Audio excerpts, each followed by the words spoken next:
Welcome back to the Beef and Barnzy show. As usual, I am Chris Barnes, and I'm joined by the leanest beef in the business and internet personality, Weber Cup superstar, Stu Williams, coming to you all the way from sunny Las Vegas. I'm just sharing this. How are we doing this fine morning? It's very early here.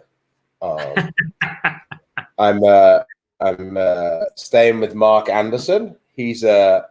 He's working extremely hard. He was out the house before 6 o'clock this morning.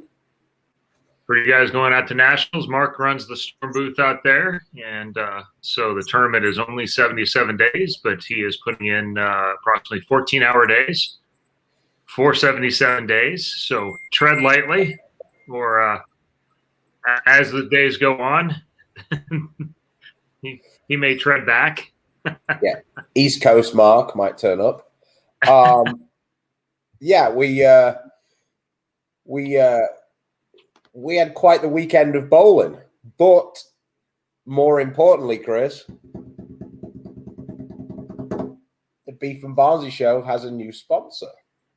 Yes, we do. And the new sponsor is the Fire Lake Bowling Center in Shawnee, Oklahoma. Big thanks for Skillings there. And this Fire Lake has hosted basically more of PBA events than anyone else in the country. So between regionals and super regionals and PBA stops and summer series, the last 5-8 years, they seem to have 3 to 6 stops a year between them all. So very cool, very happy to have them as part of the show, and appreciate all they do for bowling in general. Not so much what they did to my son, which he did not play as well as we had hoped moving up into this weekend. Yeah, the Ryan train came off the tracks a little bit this weekend. It came off the tracks for quite a lot of people, though. I did feel like I could revel in my righteousness because in practice I told everybody they weren't that easy, and quite a few of them looked at me like I was a moron.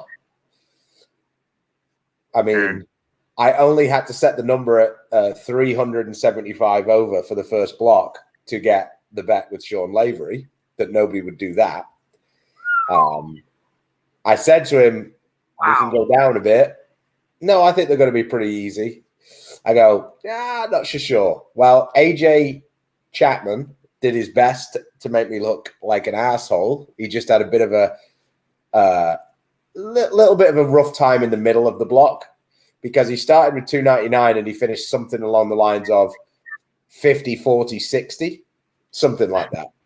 Right. But he only got to 298 over. I shot about 110 over the last 3 games, maybe a little more, to get to 160 over or 150 over, I think it was. Well, the thing is, but across that place, even when they're easy, the pairs can get pretty tricky if you catch them in the wrong order. And yeah, we definitely saw more of the characteristics we've seen on the PBA events, the PBA Tour events, than we've seen in the regionals. Some of those tricky pairs were very tricky this weekend, as opposed to just, we know this lane hooks a bit more. It's not really that big a deal. You move 2 and you're good. Whoa, this lane is tight. There ain't a hook spot on this lane anymore. So yeah, I think that in the end, AJ averaged right around 220, which for most people who've been to Shawnee and most people who've watched AJ bowl in the region recently, 220 isn't very high. I think I ended up getting fifth place. Yeah, a little bit. I've picked up a cold being on the road. But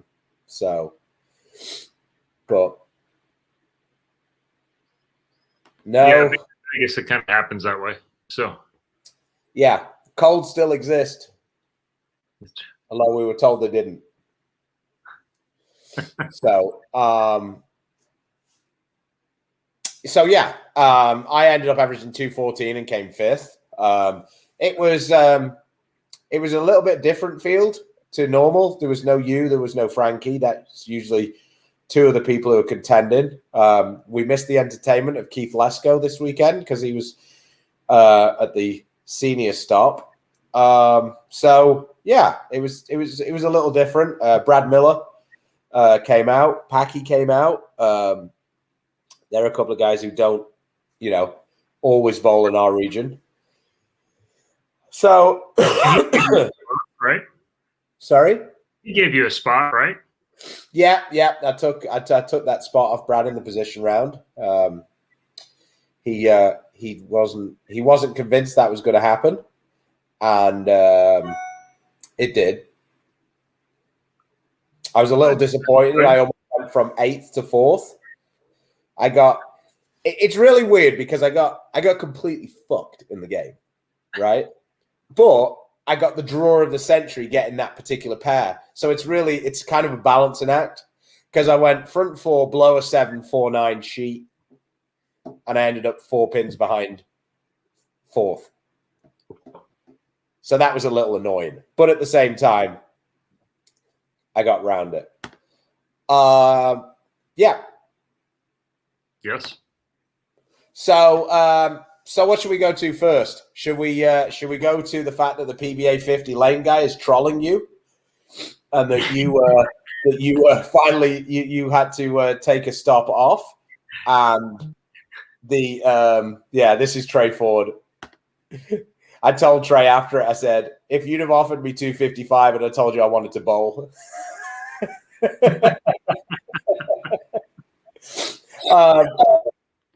You take the stop off, and now they find the difficult button. Well, it's actually the same lane man as the PBA Tour, so it's more like still trolling me, not just started. Yeah, no. Sean, actually, he did not do them in the villages, but the first 2 weeks were a fairly monstrous ratio left to right, and I felt like I was playing the wrong game most of the time. My moves did not work particularly well, even though I thought I'd been bowling a lot of league. That was another level, and the average rev rate on the shows has been about 250 RPMs, and so. And the scoring pace has been higher. Huh? And the scoring pace has been higher. Yeah, and the scoring pace has been 235 to make it, so or better. And so this week they bowl on a short pattern, and it actually rallied pretty good in the second squad. Tom Hess actually came out and he averaged like 228, but that was on the low side of the first 2 weeks. So I think it was plus 20 to be in the cash right now. So. It's lower, a little trickier, I guess. Bad panels. There's some things going on there, but so the score's a little lower. We'll see if I make it back out for next week or not. So I'm thinking that I was using a mix, but I'm not 100% sure. Yeah, you were. Because I couldn't hold on to it. What are your thoughts on Spencer Robage at school? Yeah, Spencer can play ball. He's good, Yeah. The US events, the Nationals and the Masters aren't terribly dissimilar to what they are for Junior Gold and those kind of things. And the way the Kegel machine sets up, 1-2 doesn't, they can't oil the first 2 boards. And if you're pretty good at playing those, you're going to be a pretty good bowler. And he's really good at playing those. So. Hi, Rob. What would you like us to talk about, Rob? Well, he would like us to talk about him, but that could be dangerous. Then we had a ladies' stop in Lincoln, Nebraska, and quite unfairly, the only thing I can think about when I think about Lincoln, Nebraska, is the last block that I bowled in Lincoln, Nebraska, which was the 37-foot flat. So the fact that Liz Johnson bowled 300. On the TV show, because of my lasting memory of Lincoln, Nebraska, seems almost impossible. I would have been way more likely to shoot 300 by throwing a house ball down the middle every shot than I would have been trying to throw strikes. So watching her shoot 300 there just makes me believe how much better she is than me again. So. Yeah. So yeah, that was quite amazing. I felt a little bit of I guess sympathy isn't really the right word. Empathy may be the better word for Kelly Kulick. She bowled great again, led again, and didn't come away with the win. It's almost crazy to think that I don't think she's won a ladies tournament since they restarted the PWBA tour. And I don't know if that's correct, but she did have a really down couple of years for what we've been used to seeing Kelly for the last decade, and it appears she's back. And Liz as well. Liz had some injuries last year, and so the time off obviously served her a little bit as well too. And it's great to see two of the best players in the last 20 years, and in the conversation for all time, back at it and back out on top. Yeah, I was incorrect, Chris. She has one win. The 2017 PBA Fountain Valley Open. So it's been 4 years, and that's kind of unbelievable. In my head, it doesn't seem like it's been that long. Once again, there's a few surprises though. Shannon Plahowski's been, a great bowler again for 2 decades and doesn't have a win out there yet. She made the Stepladder. Gigi Mason made Stepladder, and so all that talent seems to be coming together fairly quickly. Yeah, it's like everybody's on a delay, Chris. Plahowski hasn't won yet. KK won in 2017. No, I'm out the loop on that one. I have no idea. I saw a video last night, maybe, but don't know. Men's tour's finished. We're out the loop. Yeah. No. All right. Let's move along a little bit because we do have some guests, and so the playoffs happened. We had another round. Playoffs happened.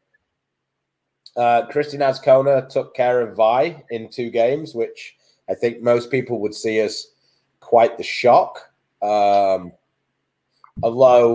Chris hasn't necessarily been having massive success on the TV. I mean, obviously he won the US Open. I just mean that, like, it's not like he's been racking up. He's not been super comfortable on TV. He's had a lot of it, and he's bowled some good games, but still definitely a shock. Then EJ beat Prather in a roll-off in a really weird match. Prather bowled good the first game, terrible the second game, and EJ managed to come away with the roll-off win. That's the only thing that kind of sucks about that format. If you get kind of stuck in the transition late on, you're screwed for the roll-off. There you go. That's a pretty funny one. Nice to see Reactive back on TV.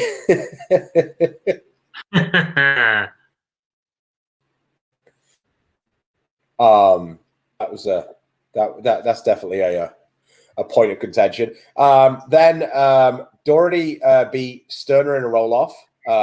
Both guys have been bowling pretty good this year. And then the last match is the one that I want to get to.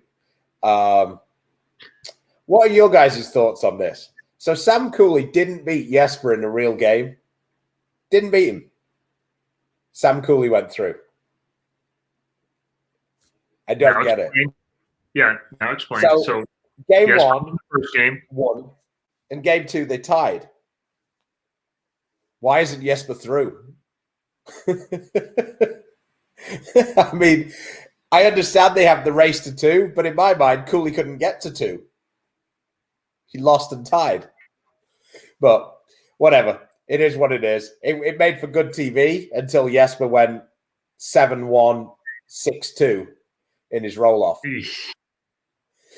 So not really the best way to put the pressure on Sam after he started with a strike. Rob says, Kelly Kulick still not getting drafted bothers me to my soul. Didn't really bother me. They picked the top 10. So It was actually one of the few times where it was actually fair. Yeah, I mean, so Rob, I haven't won since 2017 either. If they pick 2 teams, should I be picked?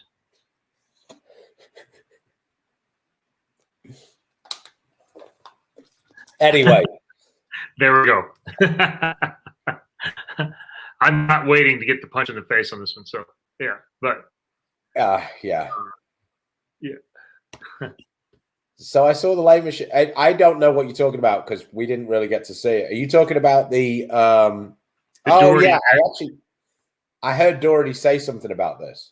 I heard it, and I haven't had time to talk to him to get quite to the bottom of all of it, but we will try and do that before next time. Yeah. Whatever. There you go. Yeah. Is that because Bill's number 0? Yeah, exactly. Bill's not even a pick; it's just an automatic. He retired, yeah. And then we had the regionals, and then AJ Chapman won in our region, but they had a monster regional up in the Northwest. Yeah, lots of invites. Casino won up there, and and we have one of the participants that played in this one. So looking for him running over right now. Oh yeah, he didn't just play in it, Chris. He what? He didn't just play in it. He justified his selection for the King of the Lanes. That's what he did. Oh, welcome to the show, Stu. It's wonderful to see you this morning, buddy. God, it's so great when I can start my morning and see you, Stu. Your ladder partner, can't really say the same. Oh wow, you already start. Hey AJ, I mean, so right now you've bowled Barnes twice in recent times, and of course, if it's not on camera, it didn't happen. So you bowled Barnes twice recently. Well, 3 times if you count the U.S. Open, but we were so far out of it, it didn't really matter. Oh no, well nobody cared. It didn't make. Did you tell our guest that the U.S. Open match play when you're at the bottom is not my Super Bowl? What? He said he would like me to let you know that the U.S. Open match play isn't his Super Bowl, unlike yours. Oh, no. I'm just saying we bowled each other. Both of us were so far out of it. I mean, we were just bowling each other for the fun of it.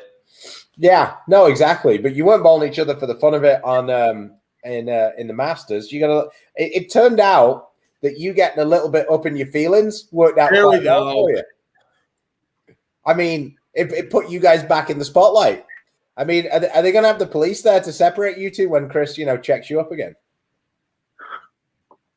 I mean, they're going to need a lot more than police at that point. If he checks me up. He took you down to the low post the last time you played on TV. Yeah. Oh, the sunglasses are off. Yeah. So anyway. I mean, that had nothing to do with the two of us. They just like making it seem that way. And they like cutting the Matt after the week was over. Matt was like, yeah, they want me to edit it and cut it off to really make it seem like there's some stuff going on like between the two of you. I'm like, well, of course they are. That's what they like. That's what they want to do. So you mean there isn't? Of course there is. At the time, no, but hey, you know what? Screw it. Just go with it. So anyway, they did cut the camera off like right before I came down. Before when I came back down the steps, they pulled Chris away to go over and do an interview on Bull TV. So I walked back down and I'm standing there like, oh, all right, he's gone. But he had to go do the interview. I guess I would have to stay there for about 4 or 5 minutes and wait with the arm up like that. No, I just came back down after getting my stuff all together because I had to bowl another match 15 minutes after that one. And we'll go with that, AJ. I came back down and Chris said, and I looked around. I was like, oh, they grabbed him to go do the interview. So I just waited until he got done with his interview. Anyway, let's move the conversation along a little. So where were you bowling this weekend? What's up? Say that again. You kind of went out. Where were you bowling this weekend? Oh, it was in technically Arlington, Washington, about an hour north of Seattle. And there's a bowling center that was built in this casino, Angel of the Winds Casino, and it's called Strikers Lanes. And the guy that's in charge of running it has done a really, really good job with bringing better bowling into that area, and he wants to bring bigger tournaments. And so they finally were able to put together a regional, and the casino, basically told him yes for everything that he wanted to do. And there was a bunch of us that were asked to come out and bowl. And I got to say they did an amazing job. Dustin and all the staff, I mean, they took care of us and all the bowlers and made sure that everything ran smoothly.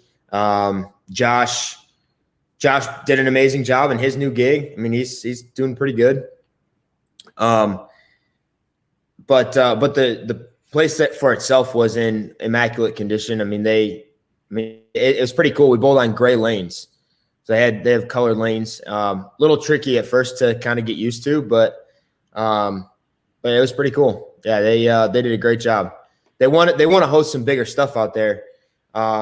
They talked about maybe bringing the league out there or just some bigger national events. And so saying yes and going out and bowling now, and just for them to see how everything went for the bigger stuff, it was easy to say yes to go out there. William's a father now, so he might back up off you a little bit. He's a father now. Who? Yeah, William. Oh. William Gannam. His wife actually let that happen. Oh my God. Did you tell our guest he has a wife? Well, that's fair. You said it. I didn't. So Darren Tang looked like he pretty much dominated the field, especially in match play. Did you feel at all bad about running him over in the stepladder? Well, I led all of qualifying after the first day, and then after Darren bowled the best game in the building the first game when everyone seemed to kind of struggle a little bit. He bowled 260 out of the gate, and then I think bowled 230 in one other good game. So he took the lead relatively quick after the start of match play. But I mean, no, he was kind of upset because they don't have step ladders in their region. Darren said that was the first time that they ever had a step ladder. That's not technically correct, but okay. The ones that he's bowled, I guess. Yeah. I knew. I've seen Jacob run a couple of step ladders in my time, but yes, they are. I guess they are fairly rare in any of the regions, to be honest. Yeah, I mean, in the Midwest out here, we have step ladders almost in every regional. Oh, really? Yeah. Proprietor's choice most of the time. Yeah. If they want them, they have them. If not, they don't. So right. So, and I guess for this one, they wanted it to be that way because we actually were able to have fans there. Like they had grandstands set up and people were sitting and watching, which is really, really freaking cool because we haven't had that in the last year and a half. So I think that was why they wanted to do the stepladder. But yeah, no, I guess like Darren and I bowled really well. Like we kept, alternate going back and forth, and Doherty bowled really well and kind of created a little separation to get the second seed. And then the 10th, actually it got interesting. The last guy that made it, Tucholsky, if David Haynes would have struck out in his 10th and shot, I believe he would have struck out for like 279. He would have forced Tucholsky to at least shoot 205 to tie. And the look wasn't that great. So then Haynes struck and then I think he went 8-1 in the fill, but Tucholsky still needed to mark, and he left the 3-6. and wasn't too convinced that he made it when he let go of the ball. Oh, okay. It was the take the three, and the six spin just kind of lays over into the gutter. So it got interesting there for a little bit, which was cool. People enjoyed that. So moving on to the stepladder, you took care of Craig in the first round. What happened when you played against Doherty then? The look wasn't that great. I thought I had the two lanes figured out the first game, and I just couldn't get it to do the right thing on the right lane. I kept leaving rat tens and swisher sevens, and so it made the first game more interesting than what it probably should have been. But then at the end of the first game, I kind of figured it out a little bit. I realized like what each lane needed, and I'm like, well, Doherty and Darren have been striking a lot through match play. I said, I'm gonna need to strike. So put the striking shoes on, and away we went. You sound like Waterboy. Well, I needed to strike, so what did you? So you bowled 300. Mama always said. So anyway, you shot 300. I did. Yeah. And what ball? Some people are asking what ball did you use? I threw a Venom recoil. And ball. So as this is mainly a storm-centric show, give us a rundown of what a Venom recoil is. So it's pretty special, and it's like little niche and like what it's really good for. And as for me, when we bowl on things that are 40, 41 feet and shorter, I always have it in the bag, and it's really good for that because it's got a pretty strong cover, but the core, it's asymmetric, but it doesn't flare a whole lot. Okay. So when we bowl on anything that's like over 40 feet and has some volume, I don't ever really throw it all that much because it's just not enough. But when we bowl on short, especially like tour short, when we can get in after the guys have thrown urethane for a bit and kind of get it to bounce off the gutter, it's one of the best reactive balls I've thrown on short in a long time. So it's kind of a low diff ball then. Yeah, and it has that big.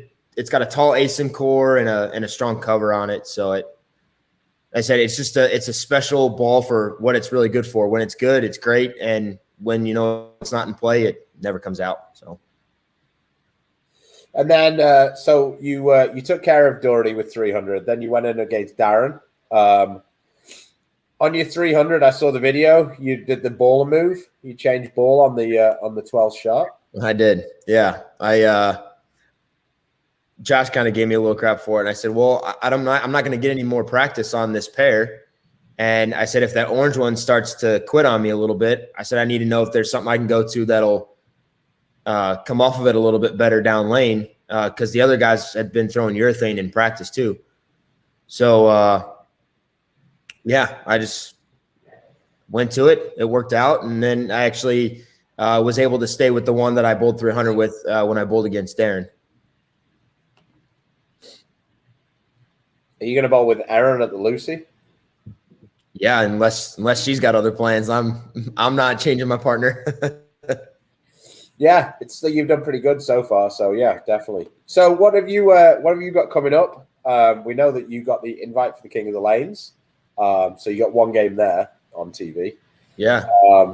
That wasn't done by accident at all.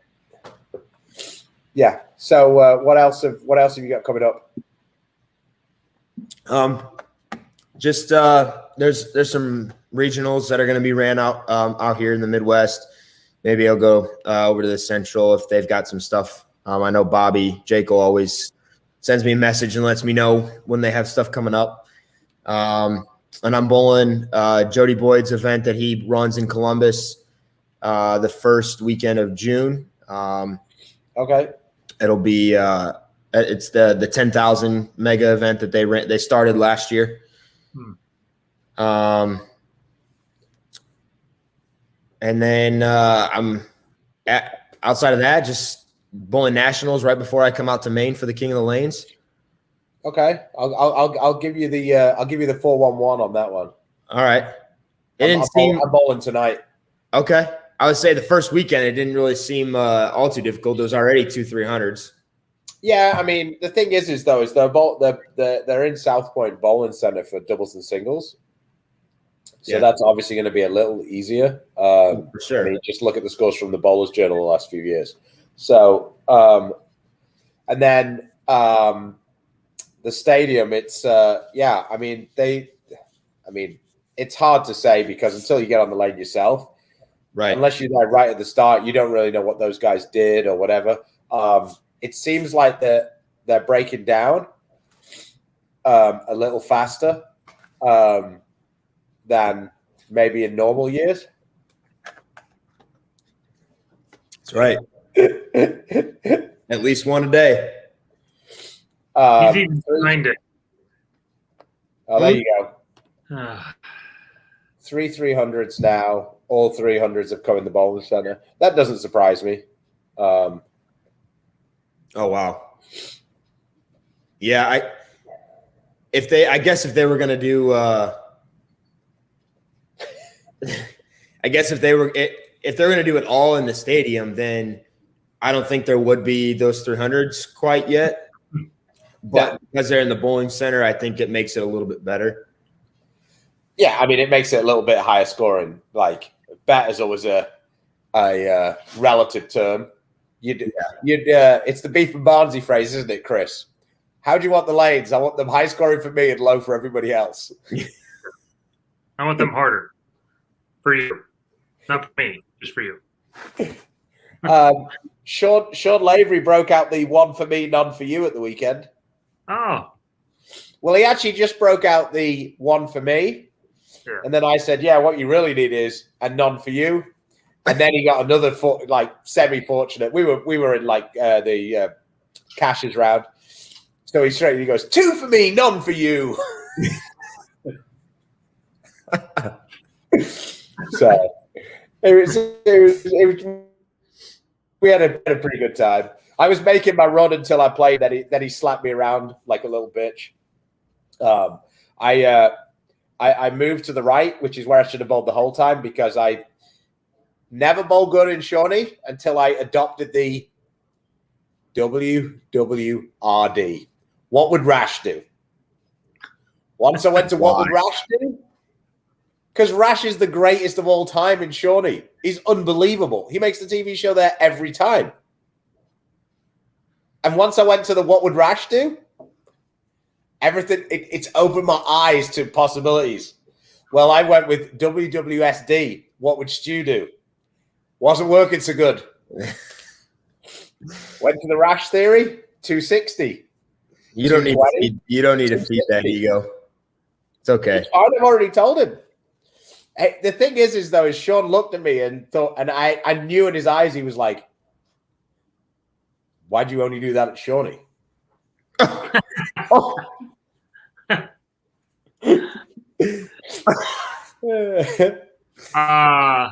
I love me some Lavery, but yeah, Rash is unbelievable. He is.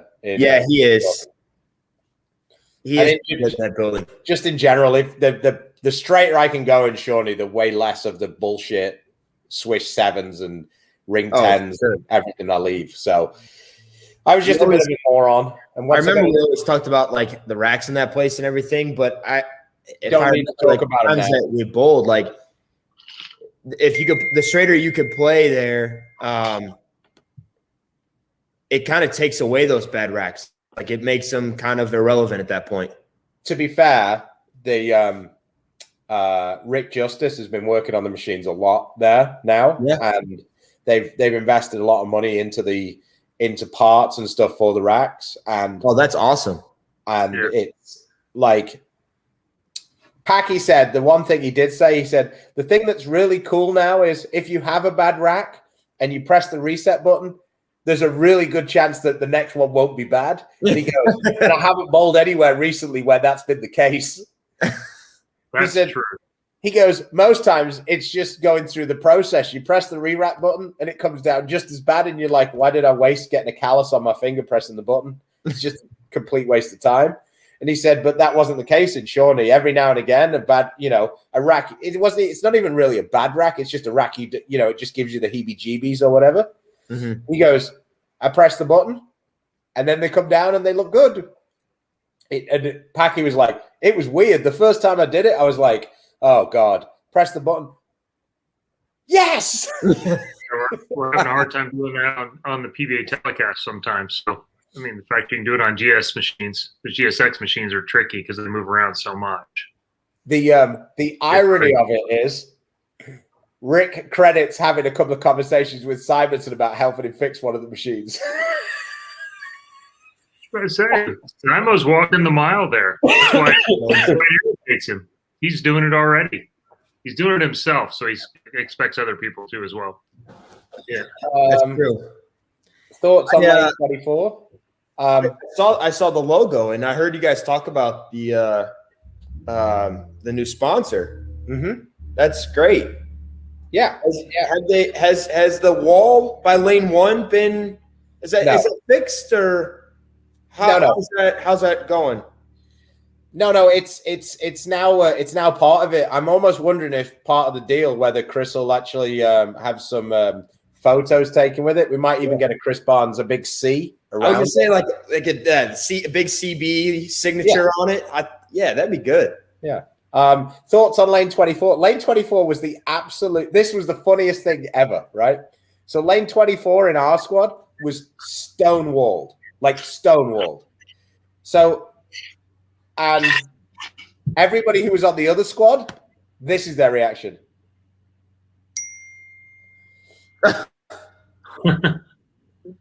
It was so bizarre. It was the most weird thing ever. I bowled 269 the last game to get to like 150 over. The guy on my pair shot 275 for his second 200 of the day. Also, the second 200 of the 3 guys on my cross. Oh. Yeah, they went 2 for 24. They had a little bit of a... Right.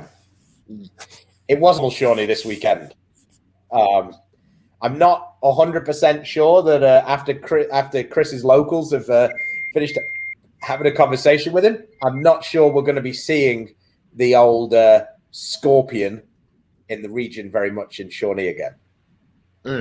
I averaged about 20 pins a game less than I usually do for coming 5th in Shawnee because I pretty much come 5th every time. But I only averaged 214 this time to do it, where I usually average about 232. Yeah, I was wondering what you guys bowled on, because I saw a video from you and someone else, and y'all were giving it the slow wheel, like slow wheel. The thing was, the pattern was actually really cool because at the end, that was on Sunday, Trey. And to be fair, I shot 190 with, I think, 3 doubles. So I don't think that was really the lane's fault. But you could, like, Chapman bowled the first couple of games and then he moved way left and weird, I know. Yeah, weird. But he was knocking the holes out of it, throwing it pretty slow. And then you saw the video of me throwing it like crawl. But then in the finals, I moved to about 6 or 8 and played straighter. And I could do that also at the same time. Like, other people were being successful being in the middle of the lane. So it actually was, it was kind of cool because there wasn't quite, there was a decent amount of rev rate, but there wasn't quite as many guys, and there was definitely multiple parts of the lane to play. For the regional patterns, I thought it was one of the I think it's one of the most difficult regional patterns we bowled on in the last couple of years, because usually the regional patterns are really easy. Yeah. This was not the case. Yeah, I remember bowling we've bowled on that a couple times, and that's been relatively some of the lower scoring ones that we've had as well. Yeah, it seemed like the problem was the pattern is real. It doesn't oil very long on the outside, but that's where really you should bowl. So it's like it's oiled, and then it's almost like the oil. I don't quite know how to describe it, but it's almost like it's really thin, the oil after that. So if you use a urethane ball, it like picks up really early, but there's so much oil further down the lane that it's not useful. So weird. Yeah, but then when you use a reactive ball, you get the same thing. So if you use a really strong reactive ball and you try to play straight up the lane, it just goes through the face every time. Yeah. And then you're like, okay, I can just open up a little bit. Nope. Yeah. And if you then go, okay, well, that's fine. I'll just throw it a little harder. Nope. So it was really weird. I was bowling straight up the lane using the UC2, which is one of the most angular balls we have. But because there was so much, hook in the front, it kind of slowed the ball down. And then that was one of the few balls you could get to, continue through the pins down the lane. So yeah, it was an interesting combination for sure. A unique combination for there where weak balls don't generally look very good at all because of how tight they are down lane. Yeah, I mean, usually we just take the huge balls and just tumble them, and that's fine. But that wasn't really the case this weekend. So, yeah. All right. Hey, could you ask our guest if his mother and father are going to be at the King of the Lane? So there's somebody there I like from his family. That's what I'm saying. Hey, I don't know if they are. I don't know. I would like. It would be cool because I think if they can come, they want to bring Mason. Mason had a great time the last time that he got to come out and watch when we bowled on the team together. When Chris actually liked me enough to have me on his team. So I don't know. I don't know if they will or not. Real quick, spoiler alert. Chris doesn't pick his team. He has a say. Yeah, he has a say, and then Baker goes, interesting, but not relevant.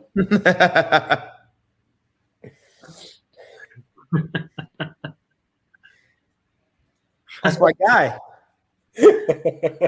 AJ, how many protein shakes did it take to win this weekend? Only a couple.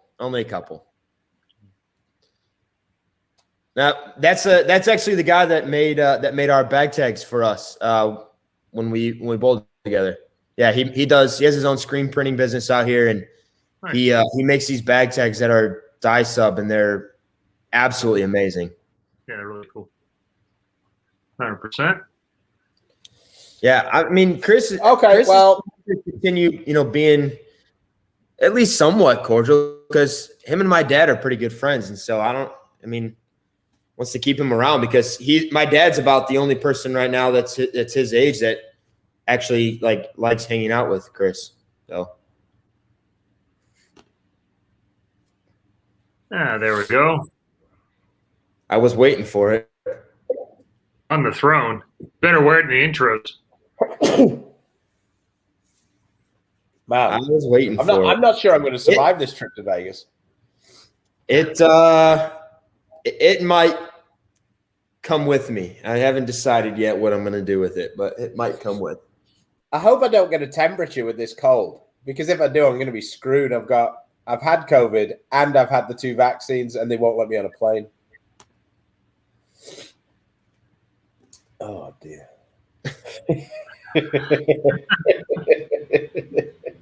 Yeah. It's a size that you haven't fit in since kindergarten. So yeah, that's because real men wear XX. Yeah. All right, AJ. Well, thanks for popping on. It's been a few months since we've had you on. Congrats on the win. Thank you. Yeah, it was pretty cool. It's been a little while since I had won. So that's Frankie. What? Kelly says it looks like he shops at Baby Gap. I said that's Frankie. That's Frankie. So yeah, no, it was pretty cool, especially the way man, they're all piling it now, AJ. Yeah, of course. Yeah, it was pretty cool that the title match could have turned out 280 to 290. Darren shot in the 9th. He told me he wanted to hit it, And when I saw the shot, it looked like he hit it in his backswing because he almost missed the head pin left. And the 510 and everything they like kind of windshield wiper down like real late. And so then I didn't like see or whatever. I walked away and was just keeping my legs loose. And then he said he was going to give me the business in the 10th if we could have maxed out at the at those scores. But I'm like, well, yeah, of course. He's like, hey, if I'm going to lose, I'm going to make it interesting. So he goes, I was going to yell, and I knew if you doubled, you were going to give it back to me. So it would have been cool. But yeah, I mean, it's needed more blue hair for Carrie. Yeah. I did think it was fun because Darren bowled really well this weekend. He said he'd been struggling a little bit, and he said that he had 3 opens in 17 games. I was like, man, that's so weird. Darren got to use urethane all weekend and bowl better. What a strange what a strange concept. Yeah. Darren might be the best guy using urethane with his thumb in it, period. Like, I mean, for a guy who doesn't really have a high rev rate, he can certainly make that thing talk down the lane. Oh yeah, and that's what he threw like most of the time. He said he only got into reactive in the last game of qualifying, and then in match play there was a lot of it. I think everybody besides maybe a couple of us were throwing urethane, and so the last half of match play and then in the stepladder, reactive actually looked better. Interesting. Yeah, Darren made it, and it was a fast pitch too. I mean, and making it just curl. Yeah, I mean, for me, Wolf isn't a pattern that I particularly enjoy using urethane on. It's too cliffed on the gutter for me to use urethane a lot of the time. So,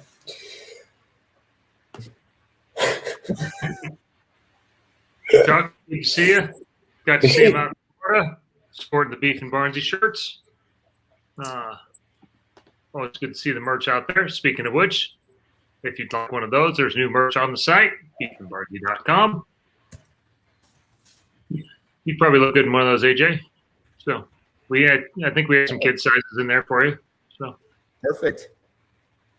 I'll send you my address. I sent you the address. They take credit cards. You just won this. So you can even score on the all show. right. Well, I told Danielle when she sent the emails and stuff for, I think it was Joe, and when they asked if we got I actually need a little more of it now. It's freaking long. I got to go get it cut. I haven't got my hair cut. What was going on with Frankie's hair this weekend? Well, when we both practiced and in the pro-am, he didn't have it done. He didn't have the comb over and just left it like he just didn't care. Yeah, I was like, Frankie, I don't even notice you. I walked past him in the restaurant after practice before we had to go bowl the pro-am, and walked right by him, and I'm like, oh, Frankie, I didn't even know it was him. He looked disheveled. All right, mate. Well, have a nice day. I've got to get some breakfast. I'm going to go and pick up Chapman. We are going to go and practice over at the Orleans for the most pointless hour of our lives. Nationals 1 hour team practice. Couldn't be less productive, but what do you mean? Nice to get out on the lanes. Supposed to be spot on, man, and they're close. Yeah, I mean, whatever.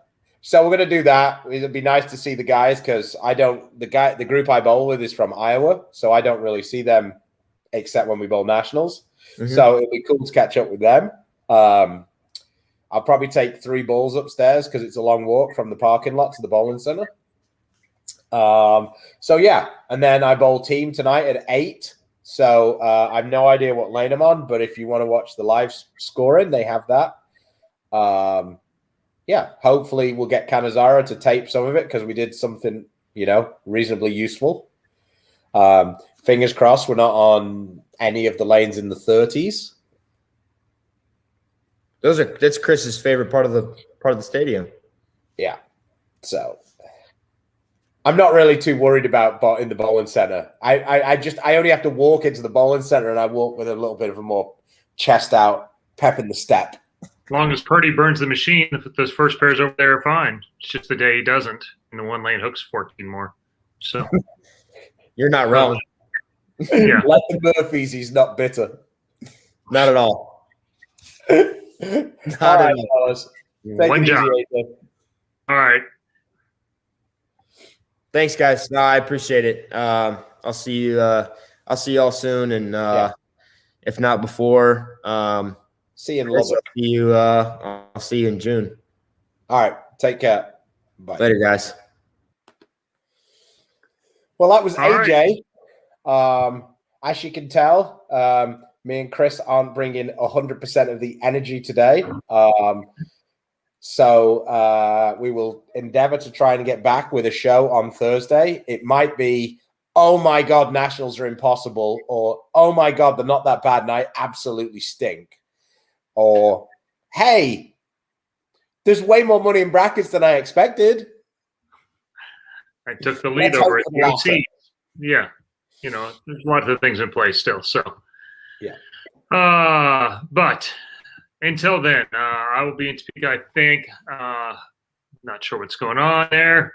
Here visiting my sister. She's fighting the good fight. Send prayers that way. That would be fantastic. We'll come at you Thursday with some info about the OCs and see how things are going there. Until next time, you got anything else? No, nothing at all. I'll give you Thursday. We'll do a debrief on what looked good, what looked bad. What's a good idea, what's a bad idea when I bowled. And we'll go from there. Hey, I'll be looking forward to it. So travel safe, bowl well out there. Look forward to hearing about it. For all of us out there, support those small centers, those independent owners, businesses, all those kind of things. And when you get a choice, support the sponsors that support us: Storm, Rotogrip, Niner Global, Vice, Coolwick, 3G Shoes, Master, Bowlers Mark, Mark Baker Bowling, and Fire Lake Bowling Center. Until next time, from the Beef and Barnzy Show, stay safe and stay healthy. God bless. See you later.